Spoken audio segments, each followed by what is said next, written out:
Now today we will start with application for restitution under section 144. This is going to be the last lecture of CPC. So listen carefully. Section 144 says, where and in so far as the decree for an order is varied or reversed in any appeal, revision or other proceeding, or is set aside or modified in any suit instituted for the purpose, the court which passed the decree or order shall, on application of any party entitled in any benefit by way of restitution or otherwise, cause such restitution to be made, as will so far as may be place the parties in the position which they would have occupied but for such decree or order, or such part thereof as has been varied, reversed, set aside, or modified, and for this purpose, court may make any orders, including orders for refund of cost and for payment of interest, damages, compensation, and mean profits, which are properly consequential on such variation, reversal, setting aside, or modification of such decree or order. अब explanation में बताया गया है कि ये जो expression है court which pass the decree और ऑर्डर, उसमें क्या क्या इंक्लूड होगा. You can read it yourself, but basically इसमें अपेलेट और रिविजनल कोर्ट भी इंक्लूडेड है, कोर्ट ऑफ फर्स्ट इंस्टेंस भी इंक्लूडेड है, etcetera. You can read the explanation yourself. We come to subsection 2 of section 144. It says, no suit shall be instituted for the purpose of obtaining any restitution or other relief which can be obtained by application under subsection 1. So मतलब there is a bar to the suit. अगर restitution का matter 144 में fall करता है और उसके ingredient satisfied हो जाते हैं, so you can not institute a separate suit for that purpose. आपको 144 में ही एप्लीकेशन देनी होगी, आप अलग से सूट नहीं करेंगे. तो यहाँ पे बार ऑफ द सूट की सिचुएशन है, तो इसका ध्यान रखिएगा. Now what is the principle of the doctrine of restitution. अब बाय इटसेल्फ तो शायद ही आपको समझ में आए कि किस चीज़ की बात कर रहा है. देखिए, the principle of doctrine of restitution is that on reversal of a decree the law imposes an obligation on the party to the suit who received an unjust benefit of the erroneous decree to make the restitution to the other party for what he has lost. The obligation arises automatically on the reversal or modification of the decree and necessarily carries with it the right to restitution of all that has been done under the erroneous decree. And the court, in making the restitution, is bound to restore the parties, so far as they can be restored, to the same position they were in at the time when the court by its erroneous action had displaced them from. ऐसी situation imagine करिए कि you are the defendant and there is a plaintiff. ठीक है. Now decree has been passed and the decree is against you. Your property is taken by the plaintiff. ठीक है. You go on an appeal, you challenge the decree that has been passed by the trial court, appeal succeeds. ठीक है. So now that property which the plaintiff had, he has to restore it to you, right? This is the restitution proceeding. जब आप application देंगे court को कि भाई इन्होंने जो ये हमसे प्रॉपर्टी ली थी in the execution of the decree which he one at the trial court, उस प्रॉपर्टी को हमें रिस्टोर किया जाए. ठीक है. तो दिस इज द सिचुएशन. ये उस सिचुएशन की बात कर रहा है कि जहां पे डिक्री एग्जीक्यूट हो गई है एंड समथिंग और the other benefit under the decree obtain किया गया है. So it is the duty of the court to correct the error which it has committed. है ना. एरोनियस डिक्री अगर सेट असाइड हो गई तो जो भी बेनिफिट्स उस डिक्री के अंदर लिए गए थे वो सारे रिस्टोर करने होते हैं. ठीक है. All of them has to be restored. So this is the restitution proceeding. ठीक है. Simply बता रहा हूँ. In the case of Mrs. Kavita Trehan versus Balsara Hygiene Products Limited, decided on 11th July 1994, the Supreme Court of India said that the law of restitution encompasses all the claims founded upon the principle of unjust enrichment. Restitutionary claims are to be found in equity as well as law. Restitutionary law has many branches. The law of quasi-contract is that part of restitution which stems from common inebriates, counts for money had and received and for money paid, and the quantum merit and the quantum whale bat claims. So this is the Supreme Court quoting from Law of Restitution, 4th edition by Goff and Jones. Goff and Jones, sorry. Halsbury's Laws of England in the 4th edition, page 434 states that the common law of any civilized system of law is bound to provide remedies for the cases of what has been called unjust enrichment or unjust benefit. That is, to prevent a man from retaining money of or some benefit derived from another which is against his conscience that he should keep. Such remedies in English law are generically different from the remedies in contract or in tort, and are now recognized to fall within the third category of common law, which has been called quasi-contract or restitution. For the historical reasons, quasi-contract has traditionally been treated as a part of or together with the law of contract. Yet independently, equity also has developed the principles which are aimed at providing remedy for unjustifiable enrichment.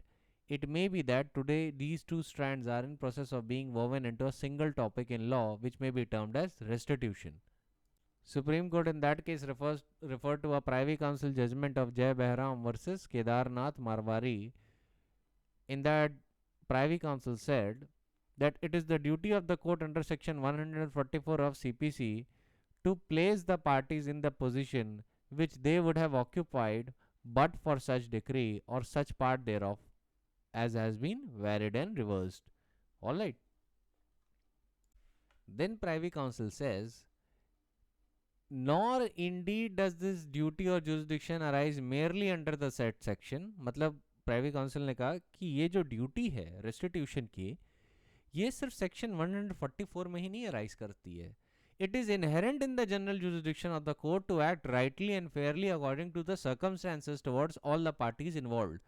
तो अगर मान लीजिए कोई matter restitution का ऐसा है जो 144 में स्ट्रिक्टली फॉल नहीं कर रहा है, तो भी कोर्ट के पास एक इनहेरेंट जनरल जुरिस्डिक्शन होता है टू ऑर्डर द रेस्टिट्यूशन. इसको दूसरे कॉन्टेक्स्ट में समझिए. मान लीजिए सेक्शन 144 होता ही ना सीपीसी में, रेस्टिट्यूशन का जो प्रोविजन है वो होता ही ना, तो क्या किसी को रेस्टिट्यूशन की रेमेडी ना मिल पाती?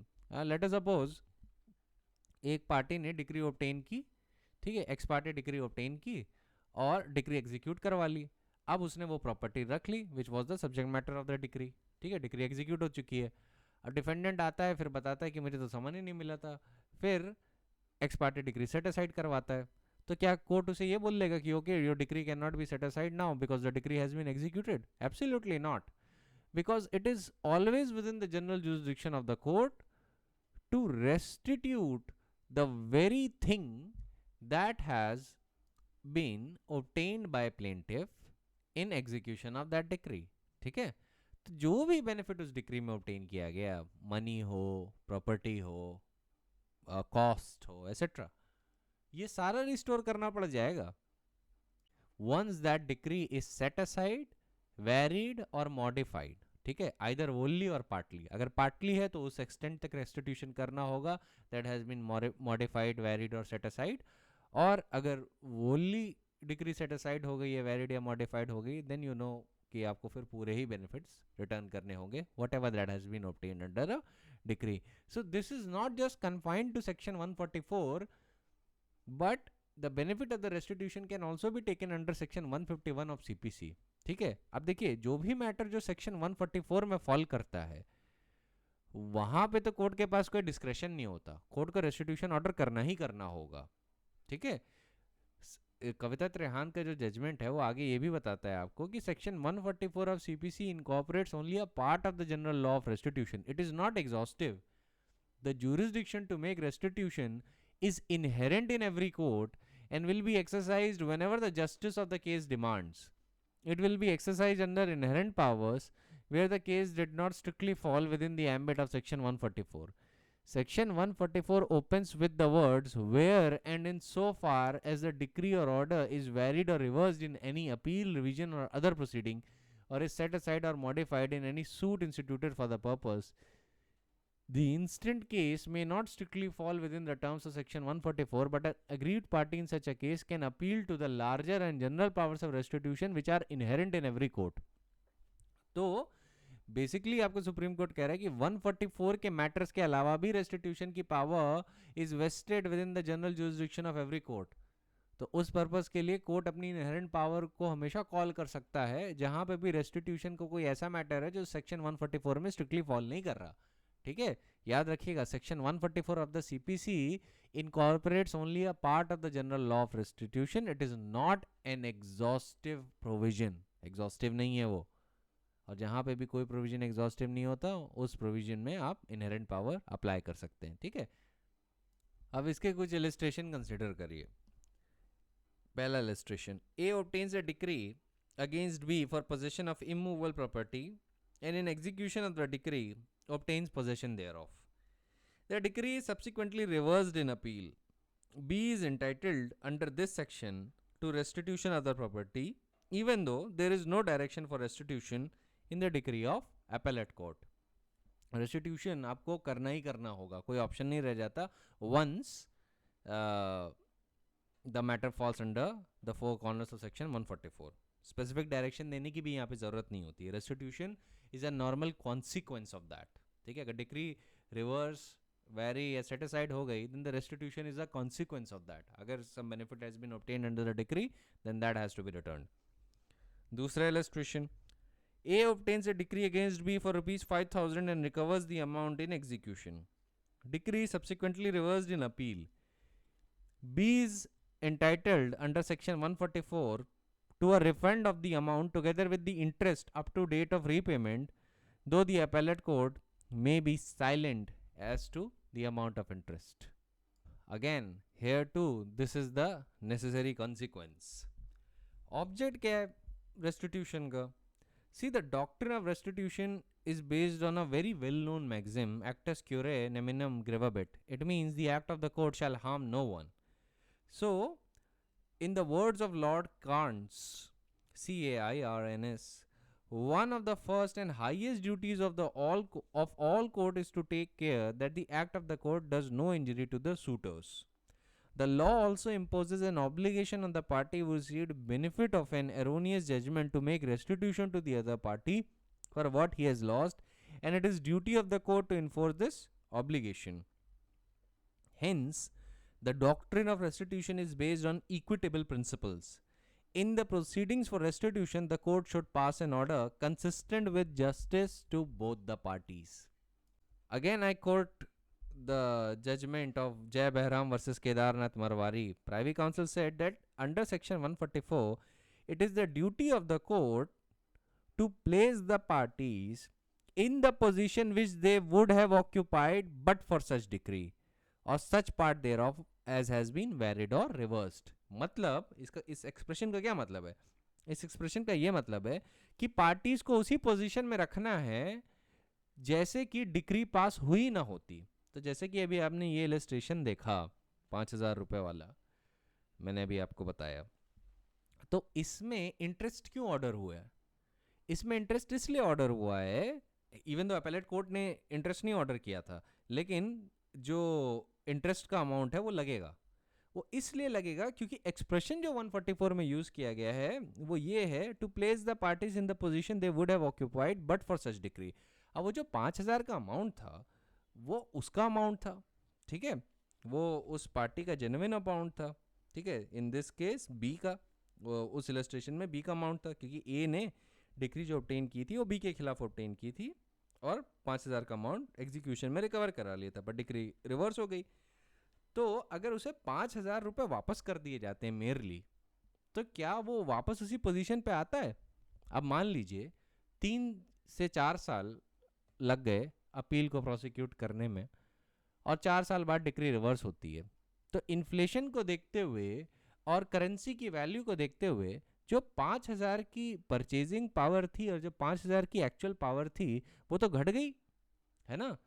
तो that is why the court will award interest here as well, क्योंकि जो कोर्ट रेस्टिट्यूशन की प्रोसीडिंग्स शुरू करता है, इनिशिएट करता है, उसका इंटेंशन ये होता है कि party should be placed in the same position had there would have been no decree. Decree होती ही ना तो पार्टीज किस पोजीशन में होती? हो सकता है वो 5,000 रुपये इन्वेस्ट कर देता, हो सकता है 5,000 रुपये अपने सेविंग्स अकाउंट में रखता। तो यहाँ पे जो एक इंटरेस्ट है वो ज़रूर दिया जाएगा उसको, चाहे इंटरेस्ट उसी रेट का दिया जाए जितना कि सेविंग्स अकाउंट का होता है, पर इंटरेस्ट नॉनदलेस मिलेगा। Now that is up to the court कि वो कौन से इक्विटेबल प्रिंसिपल एक्सरसाइज करता है, और कोर्ट फैक्ट और सर्कमस्टेंसेस के हिसाब से अपना इक्विटेबल जुरिस्डिक्शन एक्सरसाइज करेगा। याद रखिएगा, रेस्टिट्यूशन इज अ रेमेडी जिसकी रूट इक्विटी में है, ठीक है, and it belongs to the general jurisdiction of the court. तो जहां पे 144 of the CPC strictly apply नहीं कर रहा है, there the court can resort to its inherent power, ठीक है। आप अक्सर देखेंगे रेस्टिट्यूशन की जो भी एप्लीकेशन होती है उसमें सेक्शन 144 रेड विद सेक्शन 151 होता है, ठीक है। वो इजीली क्योंकि provision of section 144 are not exhaustive, that is up to the court. वो अपना general jurisdiction for the purpose of restitution enlarge भी कर सकता है इवन बियॉन्ड 144, ठीक है, याद रखिएगा। The doctrine of restitution is based on equitable principles and belongs to the general jurisdiction of the court. Section 144 is not exhaustive and it recognizes only a part of general law of restitution, ठीक है। इसमें अगर कोई भी judgement coat करना हो तो Kavita Trehan versus Balsara hygiene products limited को कोट कर दीजिएगा। एक इलस्ट्रेशन और कंसिडर करिए। A obtains a decree against B and recovers the amount due under the decree by execution. Subsequently, it is found that B was dead at the time of institution of suit. तो अब आप जानते हैं अगर defendant is dead at the time of institution of the suit, तो decree is a nullity.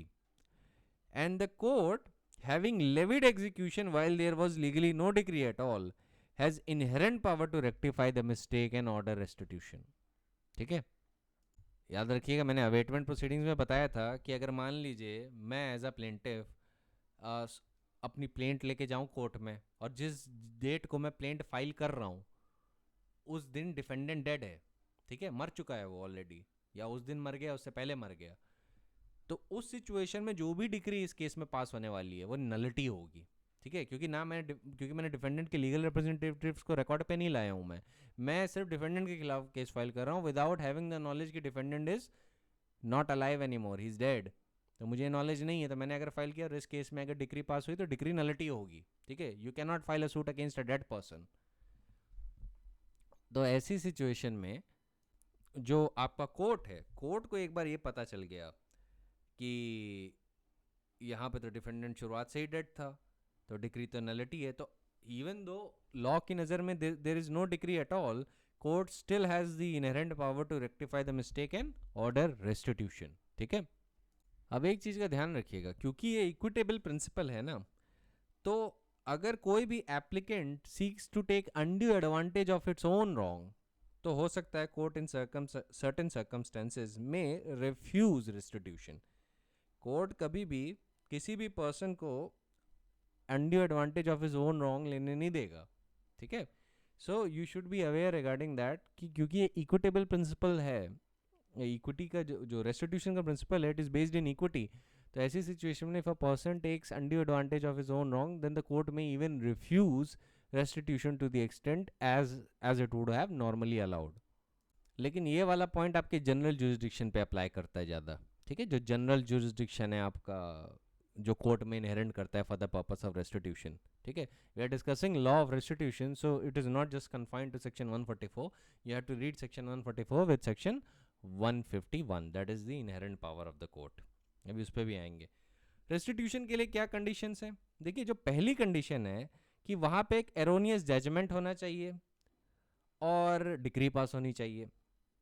Benefit of that erroneous judgment should be received by one party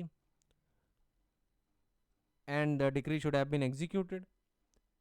जो third condition है वो ये है कि erroneous judgment and the decree should have been reverse, set aside और modified. जब ये कंडीशन सेटिस्फाई हो जाती हैं तब सेक्शन 144 में the court has to grant restitution, क्योंकि वहाँ पे शैल का एक्सप्रेशन यूज हुआ है, the court has to grant restitution there, ठीक है। वहाँ पे डिस्क्रेशन नहीं, वहाँ पे ऑब्लिगेशन है। जो अभी इससे पहले मैंने जो सिचुएशन बताई जहाँ पे डिस्क्रेशन है, वो जनरल जुरिस्डिक्शन की बात कर रहा हूँ, 144 के रेस्टिट्यूशन की बात नहीं कर रहा।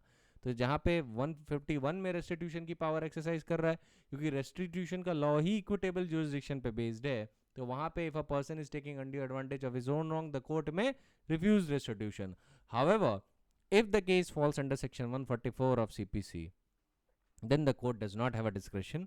Court must order restitution. ठीक है, और उसके लिए किसी भी appellate या revisional court के order की भी ज़रूरत नहीं है. Restitution is a necessary consequence of the reversal or modification of the decree. अगर किसी पार्टी ने undue advantage या undue benefit gain कर ली है under a decree that has been reversed or modified, तो कोर्ट को restitution order करना ही करना पड़ेगा. ठीक है, provided it falls within the four corners of 144 of CPC. तो 144 में there is absolutely no discretion left with the court if the ingredients of section 144 is satisfied.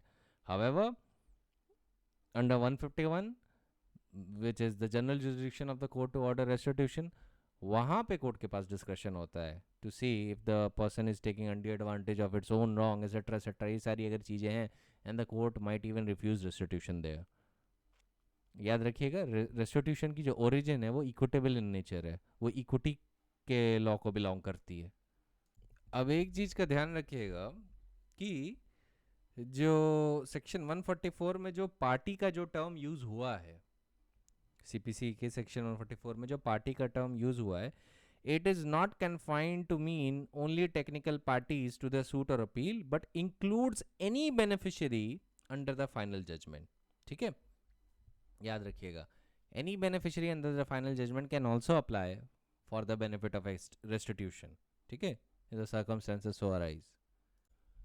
फिर रेस्टिट्यूशन किसके किसके खिलाफ ऑर्डर हो सकता है? देखिए, रेस्टिट्यूशन से पार्टी के ही खिलाफ नहीं ऑर्डर हो सकता, बट पार्टीज के legal representative, transferee, pendente lite, attaching decree holder etcetera, इन लोग के खिलाफ भी रेस्टिट्यूशन ऑर्डर हो सकता है. ध्यान रखिएगा, जो 144 में जो एक्सप्रेशन पार्टी है उसको लिबरली कंस्ट्रू किया जाएगा.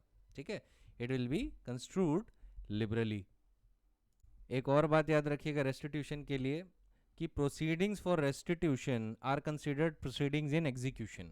ठीक है, proceedings for restitution are considered proceedings in execution. Supreme court ने इस लॉ को सेटल कर दिया था in the case of Mahjibhai Mohan भाई वर्सेस पटेल मणि भाई के केस में. इसका साइटेशन है AIR 1965 supreme court, page number 1477. ठीक है, फिर क्या कहते हैं, रेस जुडिकाटा क्या अप्लाई करेगा या नहीं करेगा? Obviously res judicata will apply if the ingredients of res judicata has been satisfied and the restitution has been dismissed on merits. अगर रेस्टिट्यूशन की एप्लीकेशन हैज बीन डिसाइडेड और dismissed on merits, res judicata will apply. क्या appeal हो सकती है 144 के order के खिलाफ? तो आपको डिक्री की डेफिनेशन याद रखनी चाहिए. और सेक्शन 2 के सबसेक्शन 2 में क्या बताया गया है कि rejection of the plaint and determination of any question under section 144 are deemed decrees, तो अपील लाए कर सकती है क्योंकि ये डीम्ड डिक्री मानी जाएगी. ठीक है, फिर what is the limitation period? देखिए, since the application under section 144 is an application for execution of the decree, जैसे मैंने अभी आपको बताया, then it will be governed by Article 136 of the Limitation Act, and the period of limitation for such application would be 12 years, and it would commence from the date of appellate decree or order as the case may be. ठीक है, period कब से compute होगा? From the date of the appellate decree or order as the case may be. Now let us deal with the inherent powers of the court.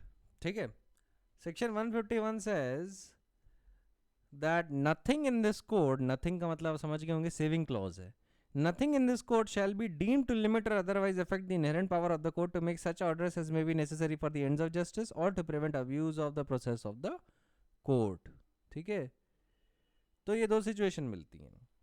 So let me first give you an illustrative list. उसके बाद मैं आपको थोड़ा inherent power का concept बताऊंगा कि आपको ये पता होना चाहिए कि एंड्स ऑफ जस्टिस में कोर्ट क्या क्या कर सकता है, just to have an idea. देखिए, कोर्ट अपना खुद का ऑर्डर रिकॉल कर सकता है और मिस्टेक्स करेक्ट कर सकता है. Court can recall its own order and correct mistakes. The court can issue temporary injunctions in cases not covered by the order 39. The court can add, delete, transpose any party to the suit. The court can set aside illegal orders which are passed without jurisdiction. Court can also revive execution applications. Court can take notice of subsequent events, can hold in camera trial or prohibit excessive publication of its proceedings. Court can also allow amendment of pleadings. Court can correct errors and mistake. Court can expunge remarks made against an officer or against a judge. Can extend time of payment of court fees. Can extend time to time arrears of rent. ठीक है? Can restore the suit and rehear the case on merits. Can review its own orders. ठीक है? So what would meet the ends of justice would always depend upon the fact and circumstances of each case and the requirements of justice as the case may be. ठीक है? अब abuse of the process of the court के क्या क्या illustrations होंगे, ध्यान रखिएगा illustrative list है, this is not suppose to be exhaustive. अब इसमें क्या क्या आ सकता है. अब abuse of the process of the court ये पार्टी कमिट कर सकती है या कोर्ट से खुद कोई गलती हो सकती है. So where a court employs a procedure in doing something which it never intended to do and there is miscarriage of justice, then that would be termed as an abuse of the process by the court itself. So the injustice which is done to the party must be remedied on the basis of the maxim actus curiae nimium gravabit. An act of the court shall harm no one. ठीक है? Similarly, a party to a litigation may also be guilty of an abuse of the process of the court. For example, obtaining benefits by practicing fraud upon the court or practicing fraud upon the party to the proceeding, or by circumventing statutory provisions, or by resorting or encouraging to simultaneous proceedings in violation of Section 10 of CPC, or by indulging into multiplicity of proceedings, or by instituting vexatious, obstructive or dilatory tactics, or by introducing scandalous or objectionable matter in proceedings, or by trying to secure an undue advantage over the opposite party. Now these may be instances of abuse of process of the court by the party itself. ठीक है? तो दोनों ही situation में the court can resort to section 151. ठीक है? To prevent the abuse of the process of the court. अब एक चीज जान लीजिए, What are inherent powers? पहले तो वर्ड inherent पे फोकस करिए. Inherent means something natural or something which is a permanent attribute or quality of something or someone. जब हम कहते हैं ना इस पर्सन के अंदर नेचुरल टैलेंट है, what we are trying to say कि वो टैलेंट उसका इनहेरेंट पार्ट है. ठीक है? वो टैलेंट उसे कहीं बाहर से नहीं आता, वो उसके अंदर से आता है. ठीक है? तो इनहेरेंट पावर से ही आपको मतलब पता चल जाता है कि इनहेरेंट पावर कन्फर नहीं की जा सकती है, recognize की जा सकती है. Legislature only recognizes the inherent power, does not confer it. As Justice Raghuvar Dayal said in the case of Manohar Lal Chopra versus Seth Hiralal, the inherent power has not been conferred upon the court. It is a power inherent in the court by the virtue of its duty to do justice between the parties before it. Thus, the power is exercised in the interest of justice. Why is it exercised in the interest of justice, or why is there a provision of section 151 in the first place? The reason is very simple. See, the legislature is incapable of contemplating all possible circumstances that may arise in future litigation, है ना? And the provisions of CPC are also not exhaustive. So inherent powers comes to the rescue in such unforeseen circumstances where the court may exercise them ex debito justitiae in absence of an express provision in CPC. मान लीजिए कोई ऐसी situation arise कर गई जिसको लेके CPC का कोई स्पेसिफिक प्रोविजन नहीं है, तो कोर्ट क्या बोलेगा? कोर्ट ये बोलेगा कि sorry we can't do anything. नहीं, याद रखिए, every court is constituted for the purpose of administering justice between the parties and therefore must be deemed to possess as a necessary corollary all such powers which may be necessary to do the right and undo the wrong in course of administration of justice. Inherent powers of the court are in addition to the powers specifically conferred on the court by court. They are complementary in nature, and the court is free to exercise his own inherent power for the ends of justice or to prevent the abuse of process of the court.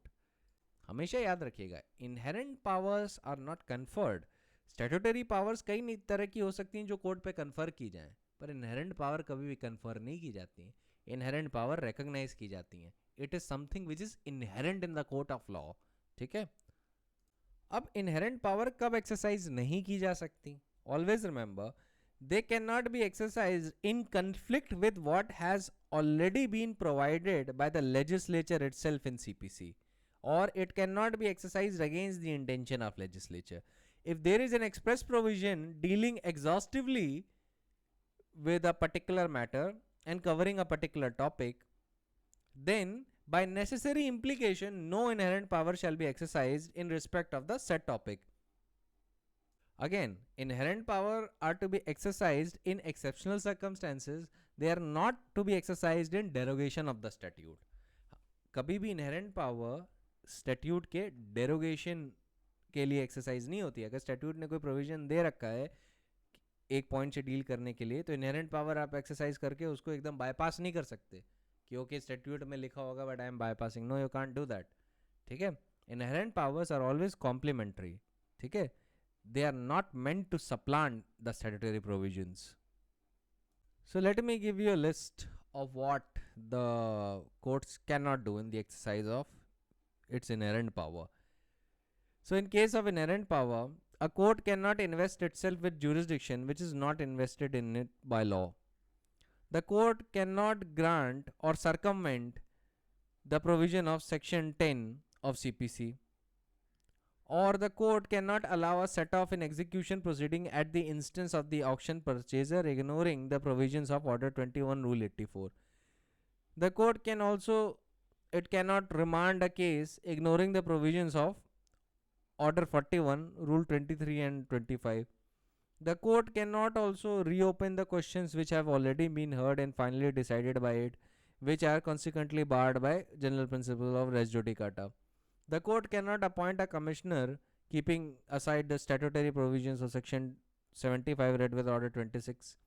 The court cannot review its orders or judgments in absence of statutory provisions as provided under Order 47. Order 47 के beyond आप क्या कहते हैं review नहीं कर सकते. The court also cannot direct an arbitrator to make a fresh award. The court cannot set aside an ex parte decree ignoring the provision of Order 9, Rule 9 or Rule 13 as the case may be. The court cannot override substantive rights of any party. By the way, setting aside the ex parte decree को लेके specific provision Order 9 का Rule 13 है. ठीक है. The court cannot also override substantive rights of any party. The court cannot restrain any party from taking proceedings in a court of law. The court cannot impede legal representatives on record after the suit is abated. वो खुद से नहीं कर सकता, ये duty plaintiff की है. The court cannot make an order restraining the execution of a decree against the surety, and the court cannot set aside an order which was right when it was made. So these are the illustration जो court नहीं कर सकता. अगर आपको ये पूरा नहीं याद करना है तो सिंपल से इतना बात का ध्यान रखिएगा कि जहाँ पे भी कोई स्टैट्यूटरी प्रोविजन है, जैसे कमीशन की बात है, अब कमीशन को लेके लेजिस्लेचर ने एग्जॉस्टिवली डील कर दिया है, तो सेक्शन 75 रेड विद ऑर्डर 26 के पैरामीटर्स के अंदर ही कोर्ट को काम करना है, सबऑर्डिनेट कोर्ट को. वहाँ पे इनहेरेंट पावर नहीं एक्सरसाइज की जा सकती कि हम इन मैटर्स के अलावा भी एक कमीशन इशू कर रहे हैं. No, you can't. As a subordinate court you cannot appoint a commission on that matter. वैसे ही ex parte decree set aside करनी है, ऑर्डर 9 का रूल 13 का स्पेसिफिक प्रोविजन है. The concerned judge of the subordinate court cannot ignore that provision. It has to comply with it. ठीक है. और ऑर्डर 9 की जितने भी प्रोविजन है अगर एज इट इज उस केस पे लग रहे हैं और रेलिवेंट हैं तो कोर्ट को फॉलो ही करना होगा. कोर्ट ये नहीं कह सकता मेरे पास इनहेरेंट पावर है, now I will supplant the statute itself. No, the court cannot exercise inherent power in such a way. अब inherent power पे अगर लोकस क्लासिकस मेंशन करना हो तो मनोहर लाल चोपड़ा वर्सेस राय बहादुर राव राजा सेठ हीरालाल का जजमेंट है. ठीक है. ये मैं एक बार पहले भी डिस्कस कर चुका हूँ, पर इनहेरेंट पावर के कंटेक्स्ट में बता देता हूँ. Supreme Court said that the CPC is undoubtedly not exhaustive. It does not lay down the rules for guidance in respect of all situations, nor does it seek to provide rules for decision of all conceivable cases which may arise. Civil courts are authorized to pass such orders as may be necessary for the ends of justice or to prevent the abuse of the process of the court. But where an express provision is made to meet a particular situation in the court, then that must be observed, and departure therefrom is not permissible. It is impossible to hold in a manner which is governed by an act which in some limited respects give courts a statutory discretion, there can be implied in the court, outside the limits of an act, a general discretion to dispense with the provision of act. Inherent jurisdiction of the court to make an order ex debito justitiae is undoubtedly affirmed by section 151 of the code, but that jurisdiction cannot be exercised so as to nullify the provision of CPC. Where CPC deals expressly with a particular matter, the provision should normally be regarded as exhaustive. The inherent powers of the code are in addition to the powers specifically conferred on the court by the code. They are complementary to those powers, and therefore it must be held that court is free to exercise them for the purpose mentioned in section 151 of CPC, when exercise of those powers is not in any way in conflict with what has been expressly provided in CPC or against the intentions of legislature. It is also well recognized that inherent power is not to be exercised in a manner which will be contrary or different from the procedure expressly provided in CPC. तो basically आपको rules मिल गए. Inherent power को लेके general principle ये होता है कि वो स्टैट्यूट के डेरोगेशन में एक्सरसाइज नहीं होती है, सिर्फ स्टैट्यूट को सप्लीमेंट करने के लिए या कॉम्प्लीमेंट करने के लिए एक्सरसाइज होती है. दूसरा, इनहेरेंट पावर कभी भी लेजिस्लेचर के इंटेंशंस के खिलाफ नहीं एक्सरसाइज हो सकती.